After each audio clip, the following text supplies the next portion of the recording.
આજે વાત કરવી છે ભાવનગર જિલ્લાના પાલીતાણા તાલુકાના વિજાણા નેસ ગામના ખેડૂત સાદુળભાઈ ચાવડાની.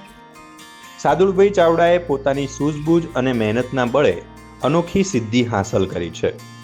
માત્ર 2 જ ધોરણ સુધી અભ્યાસ કરેલા સાદુળભાઈએ 2 જૂની ઇલેક્ટ્રિક સ્કૂટીના ભાગોનો ઉપયોગ કરીને સોલાર કાર બનાવી સૌને ચકિત કરી દીધા છે.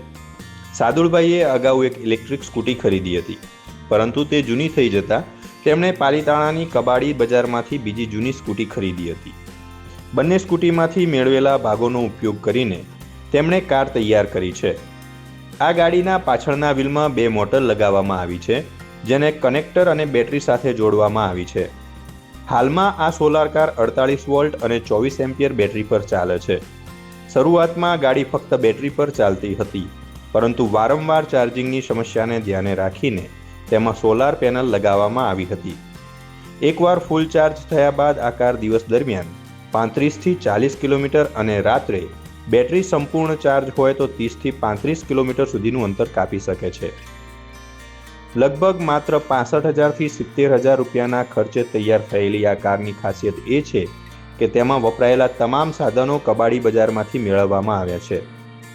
સાદુળભાઈએ ખેતીકામની સાથે સાથે કોઈની મદદ વગર પોતાની આવડત અને સમજણથી 4 મહિનાની સતત મહેનત બાદ આ સોલાર કાર તૈયાર કરી છે. તેમની આ સિદ્ધિ અન્ય ખેડૂતો અને યુવાનો માટે પ્રેરણારૂપ બની રહી છે. મારે ગાડી એક જૂની નવી મેં લીધી હતી કુટી અને એક જૂની કુટી લીધી. એમની અંદર અમને 4 વ્હીલ જોડવાનો અનુભવ લીધો. કેટલો સમય બનાવવામાં લાગ્યો? બનાવવામાં સમય 6 મહિના લાગ્યો.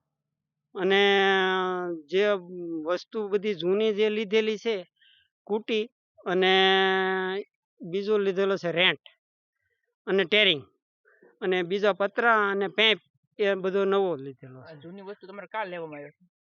મારે જૂની વસ્તુ જે કાઢી નાખી હોય કોઈ કબાડીમાં, અને એમાંથી મેં બધી ગોતી અને ભેળી કરેલ છે. 40,000 રૂપિયાનો ખર્ચ લાગેલો છે આ જૂની બધી વસ્તુ ભેળી કરવામાં. સમય કેટલો લાગ્યો બનાવવામાં? સમય 6 મહિના લાગ્યો.